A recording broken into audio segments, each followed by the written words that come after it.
Hello दोस्तों, good morning. जय श्री कृष्ण, राधे राधे। मैं हूँ पुष्पा।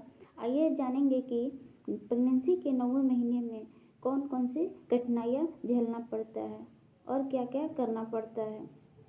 चलिए दोस्तों जानते हैं। गर्भावस्था के जो 9वें महीने होते हैं दोस्तों, उसमें उतराव चढ़ाव भरे होते हैं। शुरुआती महीने में गर्भावस्था की जो पहली तिमाही होती है, उसमें हार्मोनल बदलाव के कारण मॉर्निंग सिकनेस जो होता है उसमें भी परेशानियां बढ़ जाती है। और जो दूसरी तिमाही है उसमें आप मौज मस्ती कर सकते हैं। और तीसरी महीना जो है उसमें क्या होता है, ज़्यादा थकान महसूस होता है। लगता है कि आदमी कितना काम किया है, उस हिसाब से थकान ज़्यादा महसूस होने लगता है। प्रेगनेंसी के पहले और आखिरी महीने सबसे ज़्यादा मुश्किल होता है दोस्तों। पहले महीने जो शरीर के साथ साथ जो बदलाव होता है वो एडजस्ट करने के लिए शरीर तैयार रहता है, एडजस्ट करता है, ठीक है।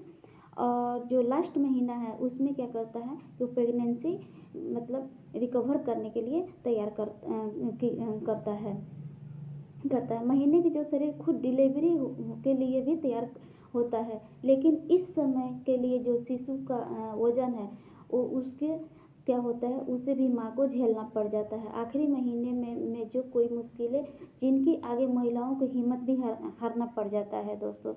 क्योंकि जब महिला का खुद वजन बढ़ता है, उसके बाद से प्रेगनेंसी के बच्चा का 2.5 से 3 किलो के बीच वजन हो जाता है। सब मिलाकर आपके प्रेगनेंसी के 9वें महीने में 15 से 20 किलो वजन बढ़ जाता है। जो तरबूज होता है उसके बराबर बच्चा हो जाता है और बच्चा हो जाता है। इसी वजह से महिलाओं को जो हिम्मत होती है वो भी जवाब देने लगती है। और 9वें महीने में प्रेगनेंसी के जब और खाने पीने के बाद भी आपको जल्दी भूख लगती है। क्यों लग जाती है? क्योंकि जब वजन बढ़ जाता है 15 से 20 किलो तो एनर्जी का ज़्यादा खपत होता है, इसलिए बार बार भूख लगता है दोस्तों। इसके अलावा प्रेगनेंसी के 9वें महीने अन्य परेशानियां भी झेलना पड़ जाता है। क्योंकि जब प्रेगनेंसी का 9वां महीना आ जाता है और महिला जब रात में सोती है तो उसको बार बार यूरिन आउटपुट करना पड़ता है, पेशाब बार बार जाना पड़ता है। क्योंकि उसी वजह से महिला को नींद लेने में दिक्कत होती है दोस्तों। इस समय पेट जितना भारी हो जाता है आपको सोने में दिक्कत होता है, समझ में नहीं आता है कि किस मतलब पोजीशन में सोएं। अगर हम इस महीने में दर्द, ऐंठन और झपकी लेने में से हम भी परेशान हो जाते हैं। पेट के बल सोने से आपको कमर में दर्द होता है। पीठ के बल सोने से जब पीठ के बल हम जैसे ऐसे चीज सोते हैं दोस्तों, तो उसमें क्या होता है, जितना हमारा प्रेगनेंसी का भार होता है सब हमारे प्रमुख जो सेल होती है, नस होती है, उस पर पड़ जाती है। तो उससे क्या होता है कि हमारा जो सांस लेने में दिक्कत होने लगती है। इसलिए पीठ के बल ना सोएं। यही वजह है कि जब हम डॉक्टर के पास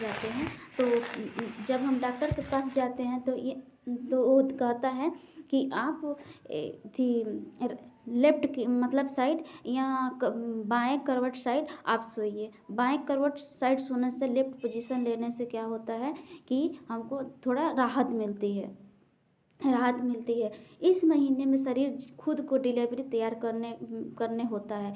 क्योंकि जब हमारा कूल्हा होता है, हिंदी में कूल्हा बोला जाता है, ऐसे संयोजित ऊतक जो होते हैं वो ढीले ढाले होने लगते हैं। क्योंकि ऐसे में शिशु को बाहर निकलने में ये पेल्विक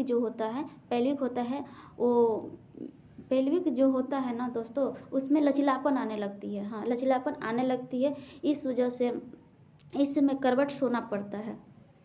जब लचीलापन ढीला सॉफ्ट होने लगता है, क्योंकि प्रेगनेंसी बच्चे का बाहर करना रहता है, इसलिए लचीलापन होने लगता है तो दिक्कत होती है। इसलिए हम लेफ्ट साइड सोएंगे, करवट सोएंगे, मतलब बाएं करवट सोएंगे तो हमको ज़्यादा रिलैक्स महसूस होगा, ज़्यादा मतलब कोई दिक्कत महसूस नहीं होगी।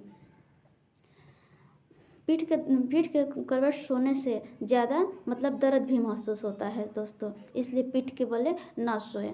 प्रेगनेंसी के आखिरी महीने जो होता है दोस्तों, प्रेगनेंसी का जो आखिरी महीना होता है उसमें बच्चा का वजन क्या होता है, 2.5 किलो से 3 किलो के बीच में बढ़ जाता है।